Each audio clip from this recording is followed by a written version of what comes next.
So last time we got together and talked and did some planning together, I thought the session went really well, and I just wanted to talk about real quickly what you thought went well in our previous session.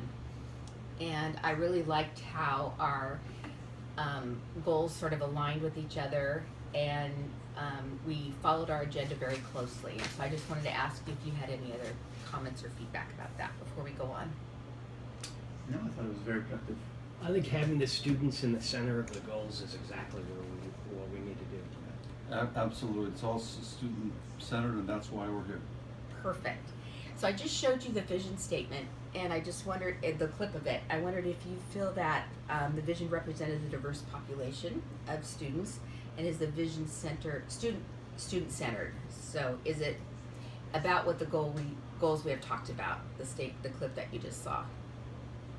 You think it was I would say so, students? based upon the visuals. It is a diverse population, and there was nothing exclusionary in any of the goals. And the themes were good. I think the visuals aligned with the themes very well. 21st century learning. And Yeah, I would agree mostly. I think we maybe could have used a couple more slides on more close-up pictures of the students. Perfect. It might have been a nice thing to add there, but overall, I think it represented adequately the message that we're trying to convey. So presented when I have to present it to the school, that's definitely something we'll edit or take into consideration. So that's And great. inserting more details into the goals to explain them more explicitly Okay. would be helpful for a larger audience.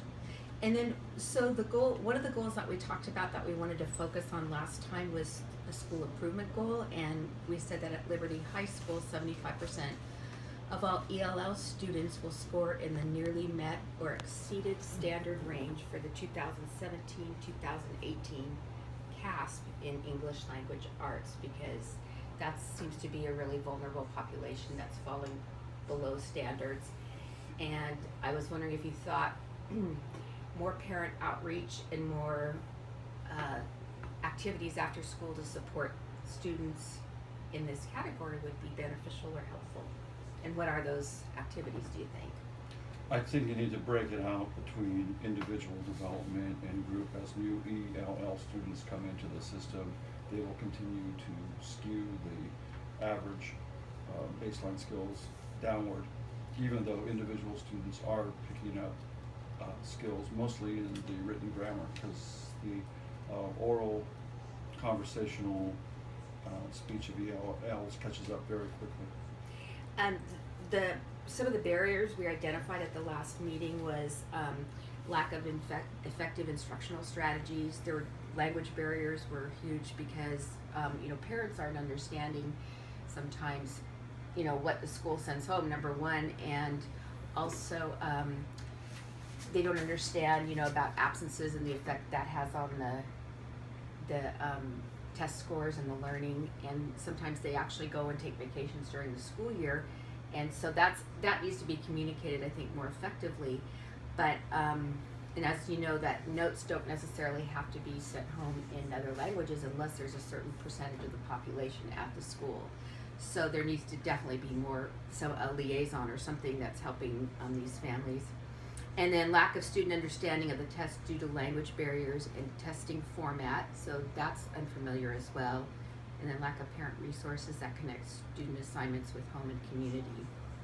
So what are some ways you think we can create a partnership between the school and the families in order to help meet this goal? So right away, the first thing that popped into my head was I understand that there may be a cost perspective that might prevent this, but I don't see how in the long run it would be a bad idea to start preparing materials that are explanatory towards families of at least major